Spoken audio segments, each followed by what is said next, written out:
आज 40 दिवस झालेत FIR फाटून आणि बेल फेटाळून सुद्धा आज 15 दिवस झालेत, तरी आरोपीवर आज काहीच ॲक्शन नाही, लोकेशन त्याचं भेटत नाही, असे उत्तर आम्हाला पोलिसांकडून मिळत आहेत.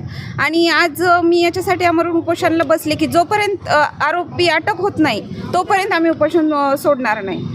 आणि ज्या दिवशी डेड बॉडी सापडली त्या दिवशी तो आरोपी ताब्यात घेतला होता आणि आम्ही डेड बॉडी उचलूपर्यंत त्यांनी सांगितलं की आम्ही त्याला सोडणार नाही, किंवा ज्या दिवशी गुन्हा दाखल त्या दिवशी आम्ही त्याला 2 तासात समोर आणतो. मग आज अजून का नाही, त्याला का पाठीशी घातलं जातं आहे?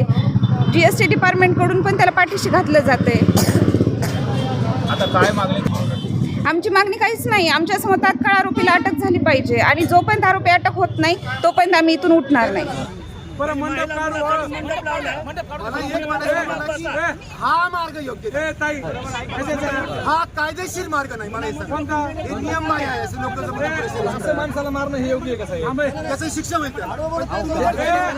माझा सगळेजण ऐका, माझा सगळेजण, मला तुमची हात जोडून विनंती का हा कायदेशीर, ऐका ना, हा कायदेशीर मार्ग नाही. तुम्ही नियमबाह्य वागाल तर तुमच्यावर सुद्धा गुन्हे दाखल. आम्हाला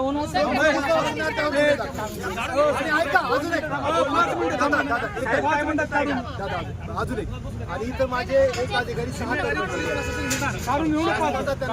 प्रत्येकी 80-90 हजार पगार आहे. हे आमचं शासन तिथं, इथं तुम्ही आम्हाला त्या कामाला नका लो, आम्हाला त्या कामाला जाऊ देतो. तुम्ही तुमच्या कामाला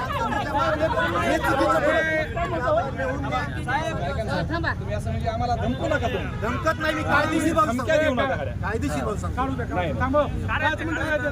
हो 10 मिनिटं.